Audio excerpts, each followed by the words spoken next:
and welcome to Schizo, Espresso. We hope you're enjoying the series so far. Do make sure you're liking and subscribing to the podcast to never miss an episode.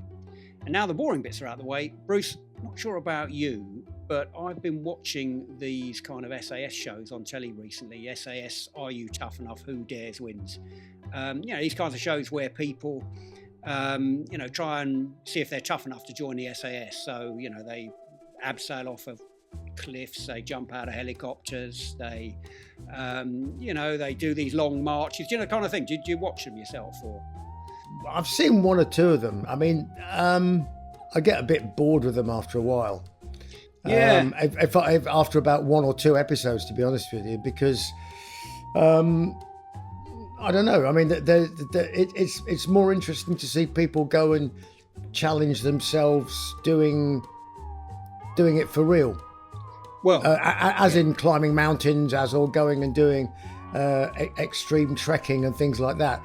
If you can actually ever record those things, because as soon as you point a camera at somebody, you change the experience. I mean, they're going to let these people? Are they going to let these people actually perish? Yeah. And you're going to watch it? I mean, no, clearly not.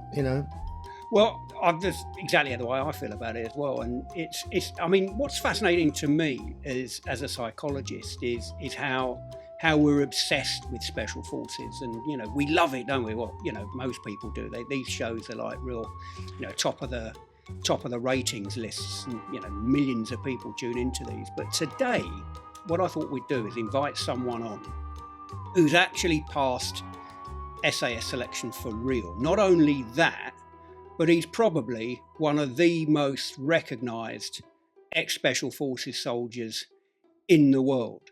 Welcome, Andy McNab. Hiya. Hello, Andy. How are you? Hello, mate. Very well. Hi, Bruce. Now, Andy, you've got a few letters after your name. I've been checking these letters up, right? Military Medal, MM. You've got a CBE. You're a bloody doctor. I don't know how you got that.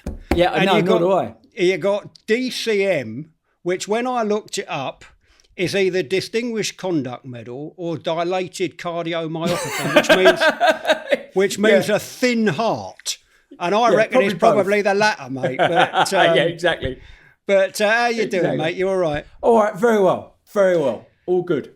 Now, I was talking to Bruce there about these shows. They're all over the place. You got Who Dares Wins. You got Are You Tough Enough? SAS, Are You Tough Enough? You get the celebs and you got the members of the general public, and on they come. And they're jumping out of helicopters into the sea. They're abseiling over cliffs. They're doing kind of marches. They're getting roasted by the instructors, who, to be fair, are ex-Special Forces themselves. Yeah. And the impression you get, what I get anyway, is that, if I cut the fry-ups up for a couple of months, if I knocked the pork pies on the head, if I got a personal trainer and I had a bit of a head for heights, I'd be all right. I'd get in. Yeah, I mean, exactly, what's it all about? It can't be that easy, can it, in real life? No, it's not. It's basically, it's just an extension. All the shows, they've been going for about 15 years now. That they're extension of sort of the Japanese endurance shows that started coming out in the 80s, and they've just simply been rebranded. So if you're thinking about you're trying to join a Special Forces group, it's about soldiering. So part of that, obviously, is, endurance, stamina, whatever you want to call it. But just as much and just as important, which is never tested on these shows, because what you see is just a small element, probably the first month of an endurance process that takes about 7 months, is the aptitude to do the work and the intention to do the work, to actually go out and ultimately go out and kill somebody, or ultimately go out to go and destroy something. And if people are getting in the way, you've got to kill them. So it's just totally different, because the realism is because it's professional soldiering. So, but good entertainment, and then you get all the lads running around and whatever they're doing, they're jumping into ice water and all that. You do it if you have to, but otherwise you look at it, you go, well, why? You get cold and wet. You're always trying to stop being cold, wet, and hungry. So why do it on purpose? That's kind of my impression. I mean, my limited experience of getting cold and wet was strictly amateur hour. I was in the TA briefly, when I was a kid, and up in you've probably been there a few times, Otterburn. Miserable, godforsaken place. Yeah. So being the smallest person in the section, they've given me the Jimpy. Of course. Which is nice because it's a nice toy. I spent all day digging a bloody hole, so I'm in my hole, and it's pissing it down with rain, and the hole's slowly filling up with water, and Sergeant walks past and looks at me and says the immortal line that she's no doubt said thousands of times before, but absolutely true. He said, "What are you doing down there?" I said, "It's wet." He goes, "Well, go on then, just bail it out." He said, "Any fool can be uncomfortable." Exactly. Yeah. And exactly. I was just like, and lesson for life. And it's just a great phrase, and it's repeated countless times, but it's true. If you if you look at your situation, you can always make it better. Yeah, and and if you're looking at even sort of all soldiers when they do their basic training in different phases, they got to experience the uncomfortableness. They got to experience all that sort of stuff, because then what happens? They go, "I don't want that to happen again," and then they start using the gear correctly. And because it's ultimately the reason why all these sort of the way you look at endurance stuff, getting wet, cold, and hungry, and all that, is to make sure you understand the consequences if you don't do what you're being taught right. And it works. But obviously these shows have been turned into, it's all about the endurance. And if you can do that, well, you're in special forces. Well, actually, you're not. But, it's entertainment. But as soon as someone's on a camera, there's all the health and safety. People die on the real endurance, during the selection process. And there is a balance between health and safety and duty of care and actually having realistic training. So if it's not realistic, it's pointless doing, because it's a waste of money. That's why all the training's done with live ammo, and so if it's a TV show, well, it's great entertainment, but nothing's going to happen to them. There's going to be the world's amount of health and safety. Where do you stand on that, Andy? When in the last, I think it was a couple of years ago, wasn't it, when they did the selection on the Brecon Beacons? I think it was summer selection, wasn't it? You had a couple of lads who died. Dehydration seemed to be the main cause of it. I think there were all kinds of moves about having, water stations put on the selection, just to ensure that people did drink, because I'm guessing that the lads were cutting down on the water because to lessen the weight in the rucksacks, in the Bergens, and they weren't drinking as much. I mean, what's your take on that? Do you think? I mean, in the old days, obviously there wasn't any help like that, but these days people are saying, well, actually maybe we should take the responsibility away from the candidates and maybe have these enforced water stops. Do you know, it's interesting. There's always been water everywhere. So everywhere where there's a road edge checkpoint, there's always loads and loads of jerry cans, loads and loads of water. You can be in the middle of summertime up on the Black Mountains and the Brecon Beacons, and there's water because there's wells. Yeah. So whatever, and everybody's got their camel packs, the packs for the water. Everyone's got sterilisation kits. The only thing in my mind what happened was then they're trying to chase their timings, and what they've done, they sacrificed taking fluids down to get to a chat. So all that stuff's always been there. There's always there's people who've died of hypothermia up there if they're doing a winter selection. Yeah.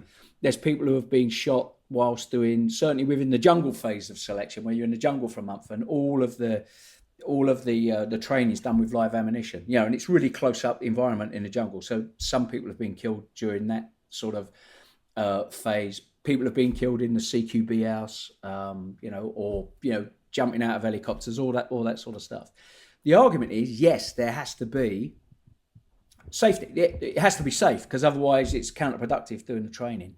Yet at the same time, it's got to be as realistic as possible. That's why it is live ammunition, to bring everything sort of focused, because otherwise there is no duty of care, because the guys are not getting the correct training. So when they go and do it for real, they're not fully prepared. So not only are they in danger, everybody else around them is in danger, and they don't get the job done. So it's a delicate balance. And also, if you're looking at it through a civilian eyes, yes, you say, they need this, that, and the other, and all that. Once they're in the field and they're operating, they won't have that. Yeah. So how do you then get that balance of making sure it's safe, because it costs a lot to train them? Just looking at pure figures, it costs a lot to train these guys. So how do you get that balance right? Realistic training to, duty of care, safety. And there's always going to be mistakes. There's always, people are going to get shot. People are, going to fall out of helicopters, all that sort of stuff. But actually, ultimately, they're volunteering for a job. If they don't like it, they can always leave. There's no big deal. No one's forced to do what they do. Yeah. When you talk about training with live ammunition, it's really interesting because Bruce and I have been talking about live performances in music and what have you. And we had Francis Rossi on, lead singer and frontman of Status Quo. And we were talking about, what it takes to perform in front of a live audience. And one of the things that came up was, you can be a really brilliant musician in a studio, but when you get on a stage, that's not the same as playing in front of 50,000 people in a stadium.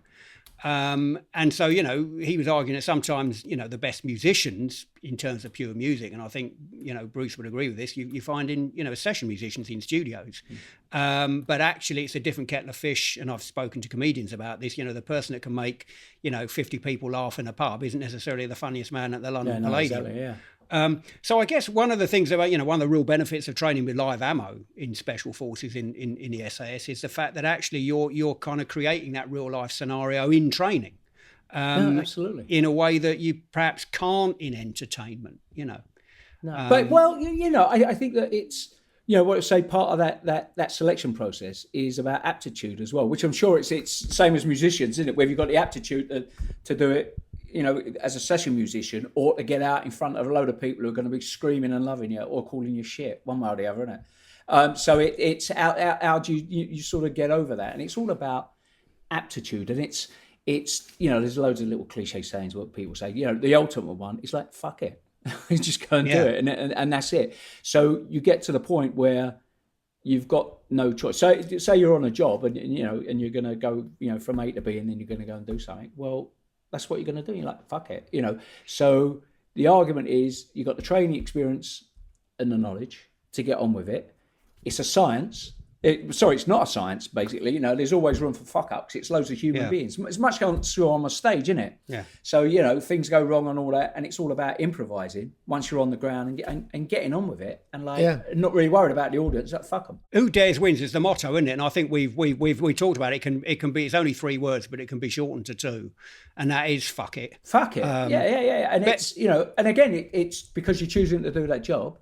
So fuck them. Just get on with it. Best motto on that, best riff on Who Dares Wins I ever heard was the Southampton Astronomical Society, the SAS, whose motto was Who Stares Wins. And I think that is actually true. Brilliant. I think we'll have to look that up before it goes out, but I think that is actually true. But Bruce, you were in the, were you not in the, you were in the cadet force at school, weren't you, or something? Yeah, I did 3.5 years in the cadets and then joined the TA as in Sheffield, up in Sheffield, when I got kicked out of school. So I got kicked out of school, joined the TA, went to London University, joined the Officer Training Corps, thought these were a bunch of wankers, and so went off drinking and finding girlfriends and became a rock star instead. Yeah. Andy, I'm a honorary member of the Royal Air Force. We got a squadron called 601 Squadron, which is basically comprised of misfits, captains of industry, all kinds of, and the idea is what we do. I mean, it was a real fighting squadron in the Second World War. Shot down 200 enemy aircraft. It was known as the Millionaires Squadron because it started in White's, the socialite club in London. And they bought their own aeroplanes. And when the Germans decided to actually have a war, they all turned up and said, well, we'd better have a go at these guys then. And off they went. And an extraordinary history of they were spies and secret agents, ex-Olympic rowers actually, joined up, all kinds of people. The first American to get shot down in the Second World War was a member of 601 Squadron. He turned up and said, I want to fight Hitler. They went, you can't, you're an American.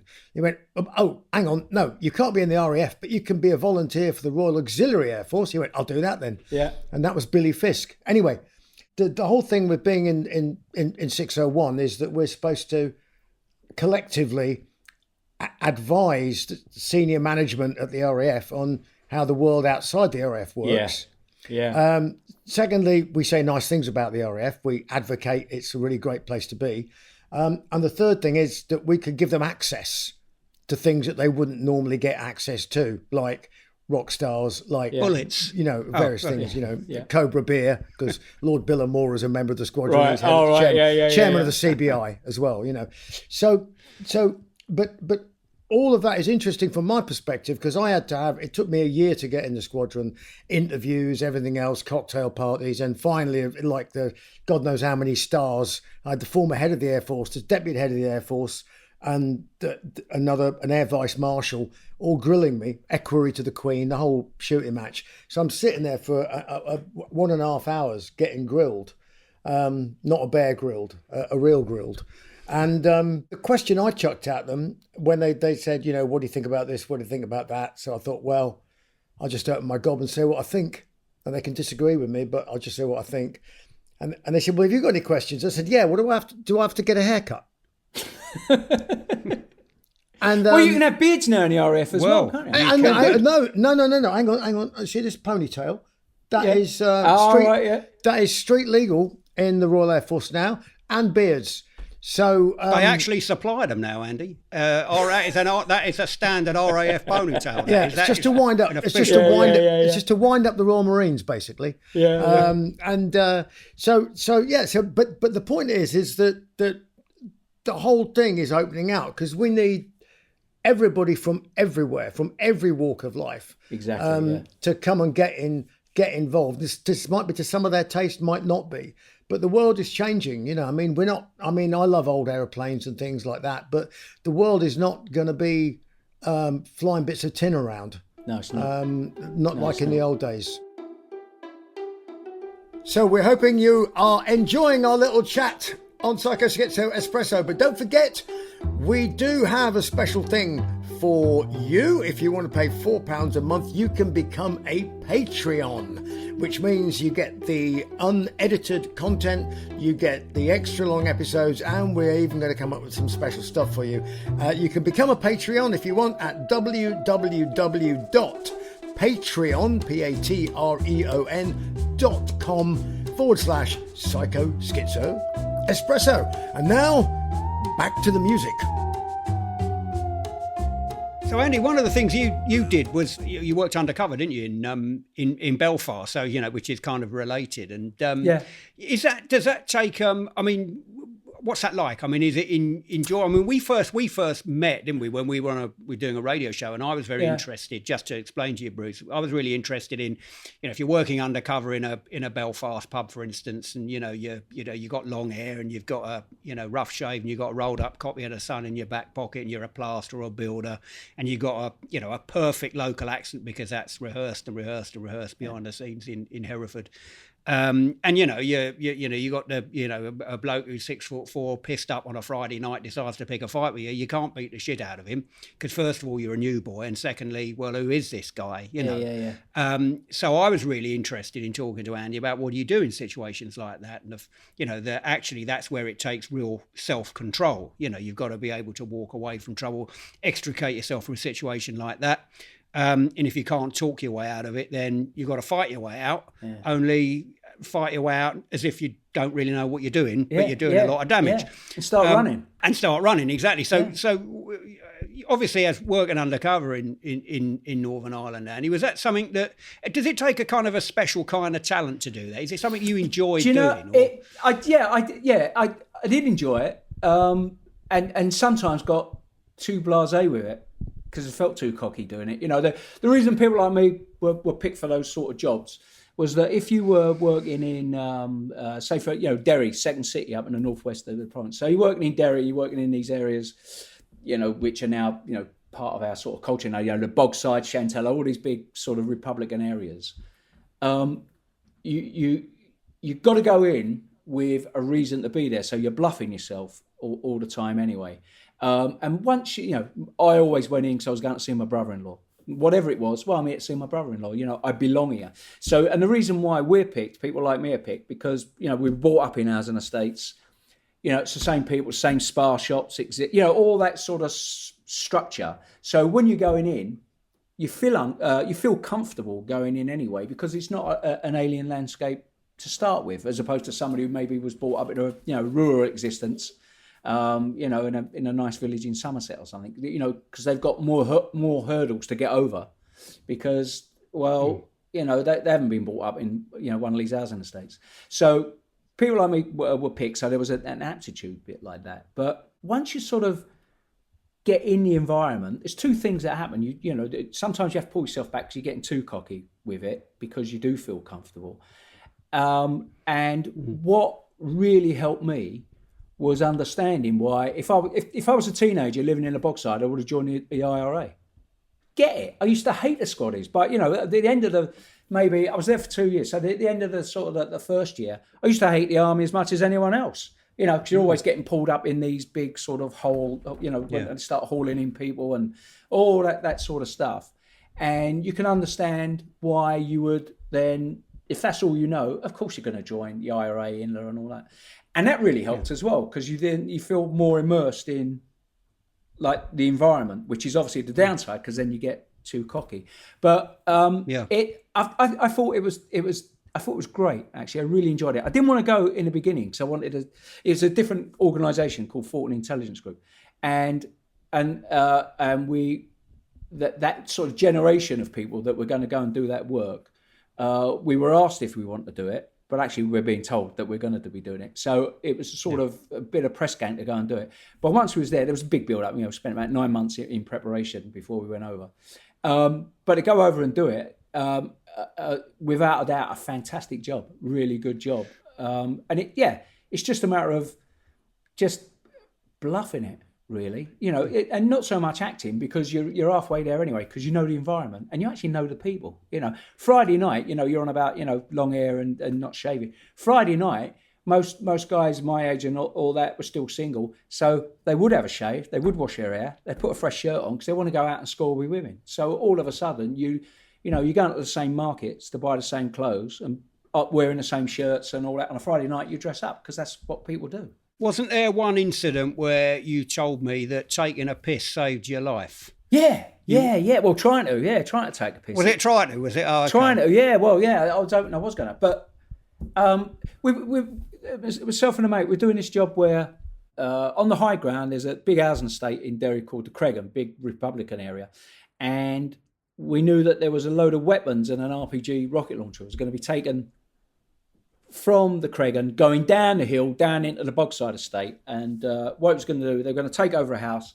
And then they were going to attack, a Green Army convoy, because there was a main drag on the edge of the Bogside.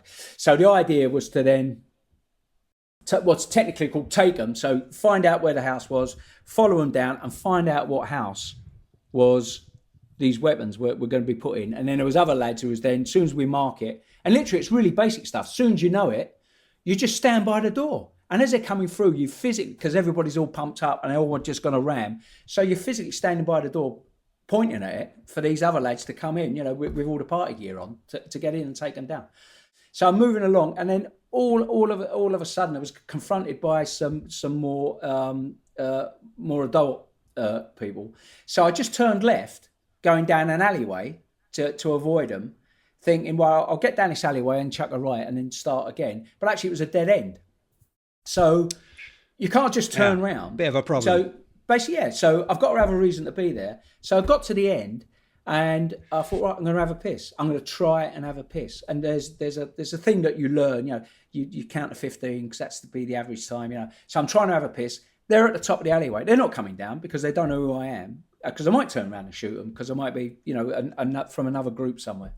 And it was the only time really where there was the feeling of not being in control, because you just got to look at the wall because you're trying to have a piss.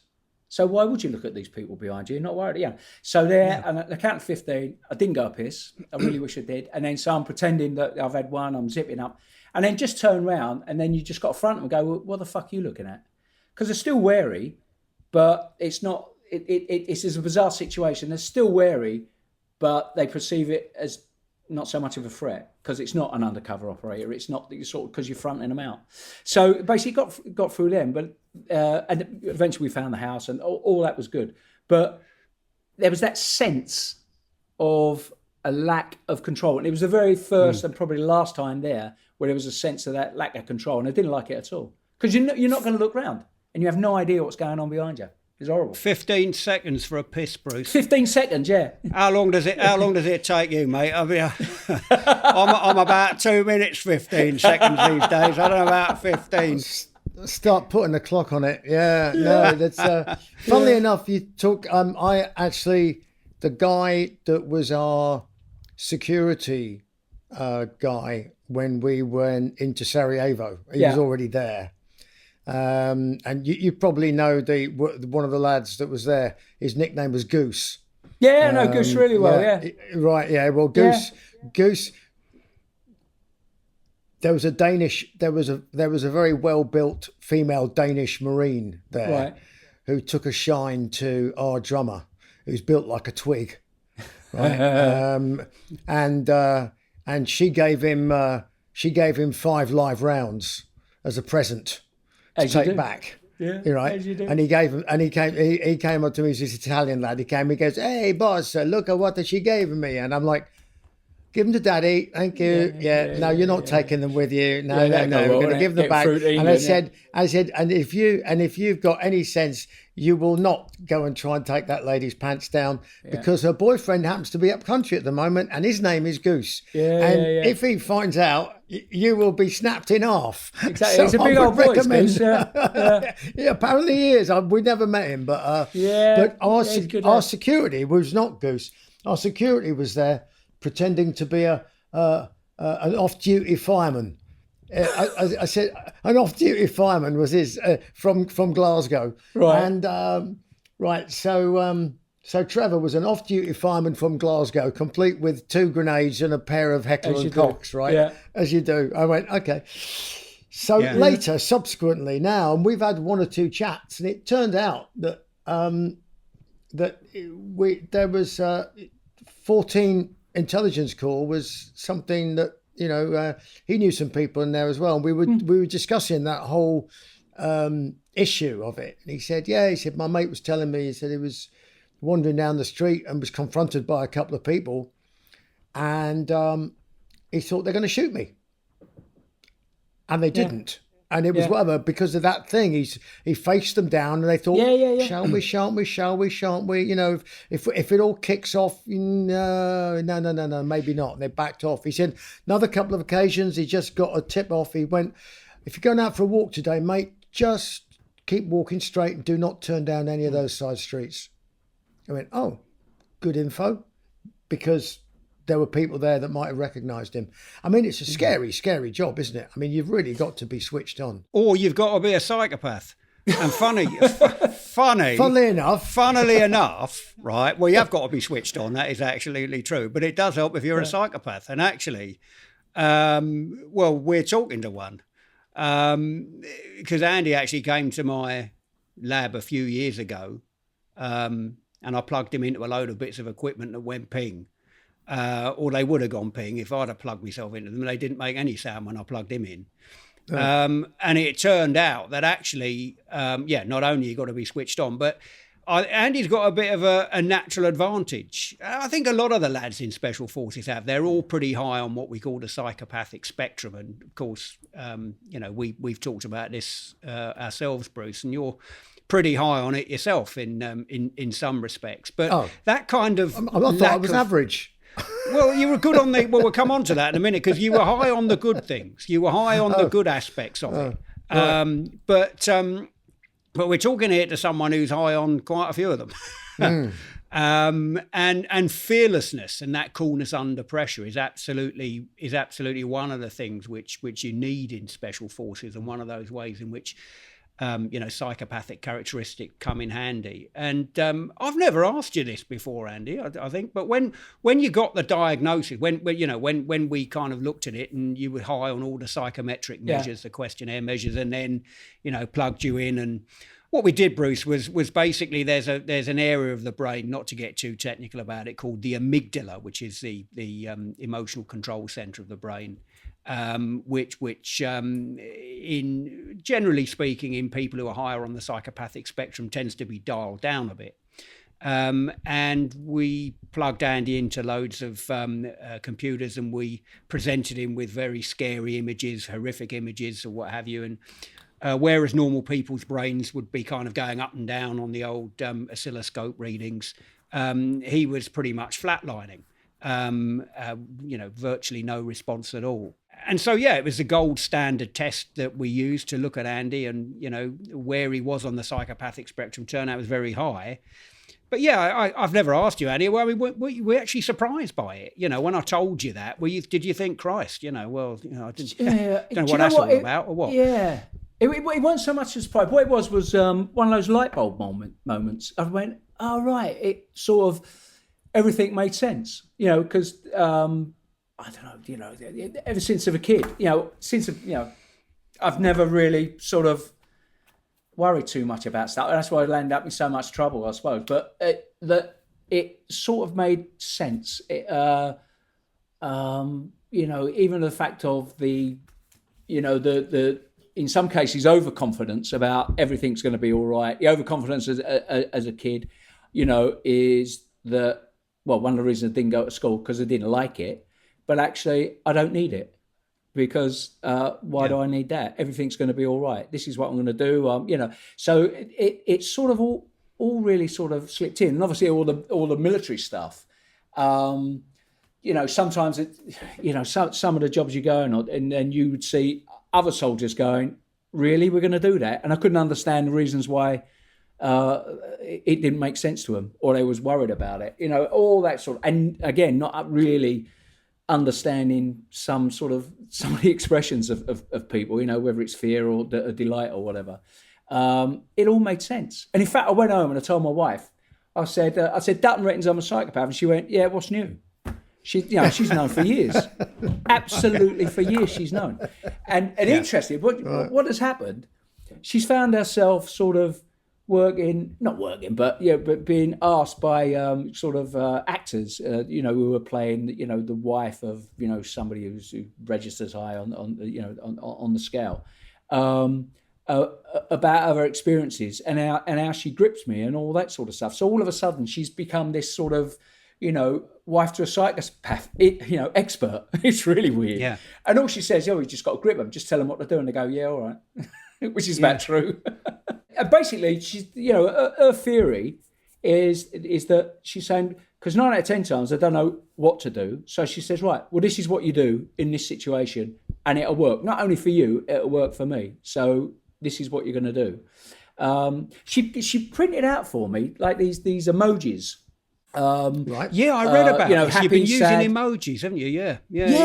And she sort of laminated them, and she's going, right, when I look like that, that's me being upset. So what you do, you go and make a cup of tea and bring me a cup of tea, and it works. Absolutely works, And I go, yeah, okay. So then I know what to do, because I can't recognise the happiness or the worry or the sadness, and it gets a bit mixed up. So she says, right, if that happens, this is what you do, and it's great. It works. So yeah, I just go, yeah, all right, Andy. That's absolutely brilliant.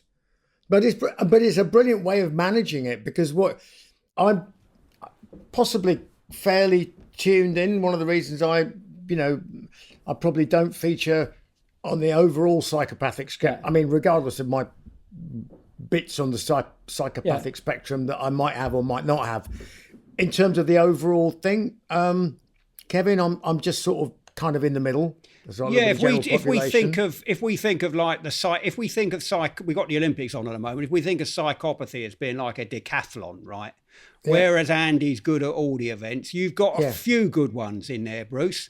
You're pretty cool under pressure, pretty focused. But the overall score, But relationships and the emotional relationships and things like that, with my partner. If I come down and sort of go, morning, she's morning. I mean, what's wrong? I'm on it, and the problem is I want to fix it, and actually a lot of times with partners, what they don't want to be fixed. They just want you to listen. Yeah, cup of tea. Yeah, I was going to say they want someone to make them a coffee, Andy, don't they? Yeah. That's exactly right. Yeah, exactly right. And then she tells me, and I go, yeah, all right. And then so the good. Well, what she says that the if you like, the good bit of it is that never really moody, never really happy. There's a medium. It's because if good stuff happens, you go, yeah, great. It's it's like it's great. And then and also the stuff I get asked to do sort of stuff. So I got asked to walk to the North Pole and then South Pole and the Cresta Run and all these sort of things. And I'll go, yeah, I'll do that. It's, why not? So the good side of it as well, I'll go, a couple of lads want me to go to, I don't know, walk to the South Pole with them. And she'd go, well, you're a dickhead, but all right. She'd go, why? But so there's no drama with that as well. The other thing, Andy, which I've never known, I'll tell Bruce this story because you don't know this, Bruce, but one of the things I've never seen you do in all the years I've known you is lose your temper. I've never seen you get angry either. And I'll give you a great example of this, Bruce. A few years ago, you won't mind me telling this story, and a few years ago, me and my missus went down to spend a weekend with Andy and his missus. And it was one of the weekends where we had the Home Nations rugby on. And we were going to go and watch the England-Wales game. Anyway, there's this gastro pub near where Andy lives, and we went down there. And the place opened at 11 o'clock, and we got in there about 2 o'clock. Kickoff was at 3 or something like that. And anyway, bar full of people, and Andy said, right, okay, you go and get the drinks, I'll go and get the food, right, which is quite generous of him, really, because usually I buy everything. But anyway, never mind about that. He said, you go and get the drinks, I'll go and buy the food. And we'll meet back at the table. I says, yeah, all right. So anyway, he's gone one side of the bar, I've gone the other side of the bar. And there's these 4 lads in there, Welsh lads, big lads, weren't they, Andy? 6'4", leather jackets and all that. And they'd obviously been on the piss since the place had opened at 11. They were having a good old day. Now, the problem was that they were effing and blinding, and they were doing it very, very loud. Now, none of us are prudes, but it's a family environment. There were women and kids running around. It wasn't appropriate, was it really? So anyway, he's there getting the food, I'm there getting the drinks, and I could overhear what was going on. I was just one side of the bar, and Andy turned around to one of the lads and he said, look, lads, don't want to ruin your day or nothing. We're all having a good time here. We're all here to see the game. But any chance you could just dial the volume down a little bit. And this bloke's kind of leaning with his 3 mates. He's leaning on the bar. I'll never forget it. He's leaning on the bar with his pint of Guinness. And he puts the Guinness down. He stands up, and he's a big lad, wasn't he? And I thought, this is going to be interesting. So I've come round from my side of the bar to give him a bit of moral support. So there's now 1.5 against 4, right? So I've come round, and I've seen this, Andy, on a number of occasions with you. Something just changed in your eyes. They just went absolutely glacial. And Bruce, no exaggeration here. He's leant forward and he's touched the guy very gently on his forearm. And he said, so no one could hear. He wasn't shaming the bloke or anything, or any of the other 3 lads. He says, right. He says, I'll tell you what's going to happen, right? There's the door over there. You, and you are going to put your pints down, and you're going to walk through, and you're going to stay on the other side of it, and you're not going to come back in. And I'll never forget it. He said, because if you do, very quietly, he said, I'm going to introduce you to a level of physical violence you never knew fucking existed. And no word of a lie, there's no exaggeration, no tax on this. Right, Andy? All 4 of them, they had a little moment of reflection. They put their pints down and they filed out. Yeah, they're basically they're arting, innit? It's all waffle. No. That's right. But then, really, if that had been me or you, Bruce, it would be we'd have taken about an hour to settle back down. But then, what was really interesting, this very psychopathic quality. It was like literally, it was like the tap going on and off. And then Andy said to me, "Right, what was it, Kev? 2 burgers and chips, fish and chips, and a pizza, wasn't it?" Simple as that. It was literally like a switch going on and off. We're going to do a study on that, looking at whether that's something you can fake or whether you really do need to be the real McCoy. Yeah, well, I think a lot of it is understanding. It's understanding that the other side, the lads on the other side, basically there ain't in it. It's what I mean. So then it's once I get past the bravado bit and the shouty bit. Did you have a plan, Andy? No. No? Okay. Well, the fact, because it's pointless having a plan, because you're making a commitment. Yeah. So you make the commitment, and if it went the other way, well, it would go the other way, and then you just got to get on with that and see what happens. But 9 out of 10 times you can tell if lads have got that. They've got a bit of commitment or not. These ones didn't. They just, it's all waffle. It's a weird one. That you remember that story I told Kevin? I was working as an airline pilot, and I was a first officer, so I wasn't the boss. But we'd landed in Sierra Leone. We used to regular run, and we'd all gone across the water to a bar, so all the crew were there, all the cabin crew. One of them was this very young gay guy, and he was quite obviously quite gay. He was quite camp, but so we're all having a beer together in this bar, and there's a bunch of guys there from IMAT, International Military Advisory Task Force, which is basically British mercenaries, official government, all from different units.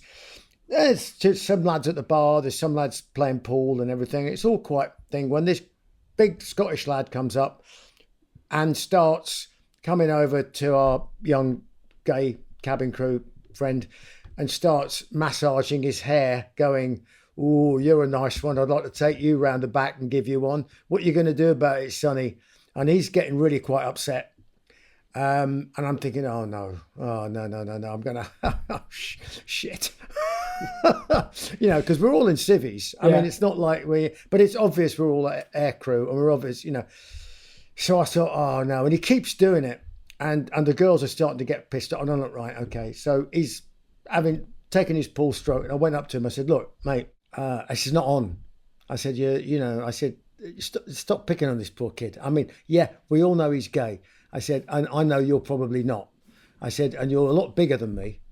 I said, but I am actually supposed to be the responsible adult here, and I'm supposed to be looking after these people. You probably understand that concept. I said, so if you want to continue doing that, you're going to have to get through me first. And I know you probably wrap that pool cue around my head. I said, but you're going to have to do it. And at that point, a couple of mates had a word with him quietly in his ear, and that was it. And it was all taken away. And the guy came up, and, all done.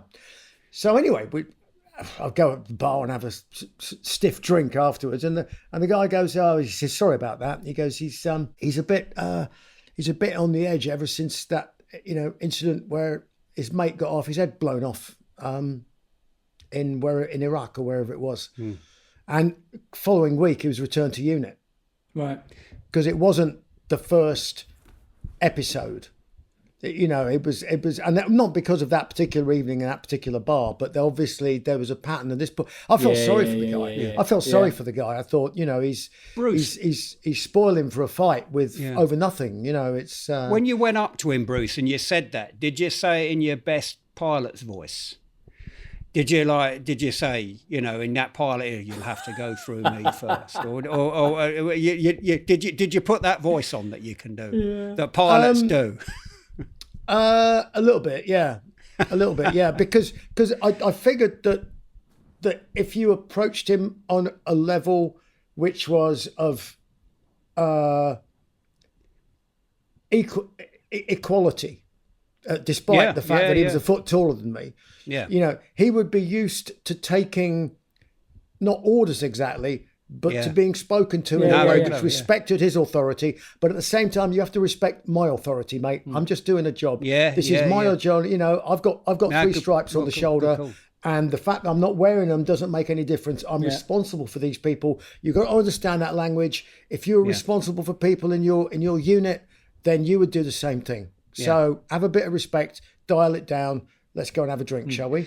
But I had no plan. Again, I had no plan. I was just thinking, fucking hell, if he goes for me, hopefully I can just grab hold of the, I'll do a bit of fencing, fucking nail him with the other ball, before he kills me, Well, one of the things that you were saying, Andy, which is really interesting, I'd never thought of before, that if you are a psychopath, you're you're a very successful guy, and you obviously high on the psychopathic spectrum. But it's really interesting that with that comes a hell of a lot of responsibility in a sense, because actually, whereas say someone like Bruce or I might be frightened of doing things, and we've got like, we're applying the brakes a lot of the time, with you, actually, you've got the freedom to do a hell of a lot of things that maybe psychologically Bruce and I and other people don't have the access to. And I always remember you saying, there's a number of people in your life, in the past or something, that you could easily do serious damage to. But you don't do it, not for their benefit, but for yours. You don't want to fuck your life up. You're not violent to people, or you don't do bad things to people for moral reasons. You don't want to hurt them. But actually, some of the people that we've spoken about, you say, well, I wouldn't hurt them or kill them or anything like that, because actually I don't want to ruin my own life. No, so exactly. It's purely selfish reasons. Totally selfish reasons. So yeah, there is a couple of lads. If you could get away with it, I would kill them. But it's actually pointless if I can't get away with it. Because could you get away with it? Yeah. So it's quite good, because it's quite easy to cut away from the idea as well, rather than like brooding. You go, right, well that ain't going to happen. And if the opportunity does happen, well, great. If it doesn't, great. There's two things that strike me about that. One is, you've got the self-control to say yes, no, don't feel like doing it today. But the other one is it because you can control another person might get angry and would lose control because he's angry. He or she is angry. Yeah. But is it because you don't get angry that you can be... It doesn't really, it just seems a waste of time. So if you're angry, it's about something that's happened to you, or somebody's done something, or you've done something that's wrong. So it seems pointless being angry. You're going to do something about it, or you're not. It's just as simple as that. So if somebody's made you angry, well, what are you going to do? Why be angry about it? Just go and sort it out one way or another, or just leave it and cut away. And don't worry about it. Do you get angry? I mean, I don't want to sound like some sort of weird bullshit therapist or something, but do you get angry a lot or not at all? No. And that's it, exactly as my wife was saying. There's this sort of just like quite boring medium, really, just cutting through. I can't see the point of it, because then you're jumping around, you're getting all moody or something. If there's something that in theory is going to make you angry, well, just do something about it, or not. Just make your mind up. So if you're not going to do anything, well, just cut away and move on. So if you take the anger down one level and say, do you ever get frustrated? No, not even. No, it's quite a sort of binary decision, really. You're going to do something about it, or aren't you? And then you go, I'm going to do something about it, but not yet. And then just cut away from it. And then I think the beauty is being able to cut away. Sort of socially, it's in personal relationships that's sort of quite counterproductive sometimes, because you can just cut away. You go, right, okay, boom, just cut, and that's it. But you're talking about sort of getting angry or frustrated or something. It's quite easy. You just cut away and go, okay, fine. Yeah, one of the things you also, Andy, one of the things I've always kind of found with you is that actually you go into decisions, you make decisions on a very functional basis, so there's hardly ever any emotion involved in any of the decisions that you make. It's literally, right, what do we need to do to achieve the result? Okay, well, let's do that.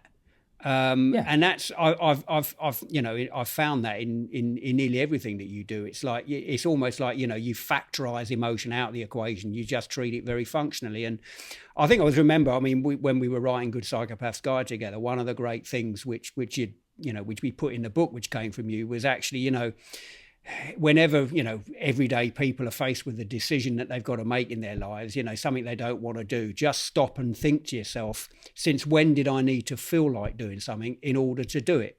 Well, most of us don't feel like getting out of bed in the morning, right? But we do it. So actually you don't need to feel like doing something in order to do it. And that's like the big kind of illusion that a lot of people kind of suffer from. So as soon as you realize that actually you don't need to feel like something in order to do it, you can decouple that emotion from the behaviour, and as you say, just do it. Are practical, isn't it? Whether you're you're phoning a mate to try and get some money back that he's avoiding giving you. That's a practical thing. It's not an emotional thing because you're trying to get the money back. Or they're practical things. That's why you're making a decision to do something or not do something. So the emotion really doesn't come into it. Yeah. Do you have a great deal of success at phoning people and getting money out of a man? Yeah. funny that. I do. But it's like Andy in fencing. McNab, you owe me a £5. Can I come and collect? Oh no, I'll be round. Don't worry. But Bruce, it must be like in fencing. I mean, if you've got, we've seen, in the Olympics at the moment, boxing. If you've got a boxer or I would imagine a fencer that loses their temper or gets angry and about, then they're really in big trouble, aren't they? I mean, you've got to be able to. Possibly not. It depends. I mean, we used to have a lad, bless him, he passed away from prostate cancer now, but his name was Manu, and he was half Portuguese, half French, and he was the sort of personal assistant for Steve, and he was French amateur lightweight boxing champion. But he was a lovely geezer. I mean, absolutely. I actually did a couple of rounds in the ring with him, not actual. He just sparring and stuff. He would give me some lessons, and I ached for about a week after it because he was very enthusiastic. He did some pro fights, but he didn't really get on with it because he had a bit of a temper. And his stock in trade was he used to clout himself in the face. To get himself in the mood. Yeah. So he'd be in the boxing ring and the guy would be, they'd be sort of like boxing, like bing, bing, bing, doing, like academic sort of boxing, like technical boxing. And he'd get so frustrated, and then he'd start bashing himself in the mouth to get himself. Anyway, Steve had a house in Portugal and Manu was managing the bar. We had an Iron Maiden bar that nobody could ever find, but anyway, it was there. And Manu was looking after that and everything else like that. And he was a member of the local biker club, it was like all the colours and everything. And the Portuguese Boxing Authority, because the Olympics was coming up, discovered that Manu was down in Faro. And they said, it'd be great, let's have an exhibition match between the Portuguese amateur champion as a bit of a warm-up. For the Olympics. Mano, you come on, we dust off your gloves and everything else like that. So really not the thing to do, because Manu just got in the ring and was just like, well, it's a boxing match, isn't it? And they go, yeah, it's just having a bit of fun. And Manu's like, no, don't do that. Yeah. If I'm going to box, I'm going to get angry. But he wasn't angry, so he hit himself in the face a couple of times, and they threw in the towel in the third round because basically he was going to kill him. Because he turned it on and it was like, no, it's only a game. I said, no, man, it was like going for it, and it's that thing. And obviously there was a control thing there. When he used to work for us on the road crew, he would get angry because it was something he didn't know how to do or whatever. And he would take it so personally that he didn't know how to do it, that he would just start going and punching 3 bells out of pieces of steel plate with his bare knuckles. And we were like, okay. Yeah. He needs to calm down a bit, doesn't he? He's like, needs to calm down, yeah. And learn how to do it. But that's what I mean. It's like when you get somebody who's got that volatile thing, it's impossible. But sometimes when you're fencing, if you're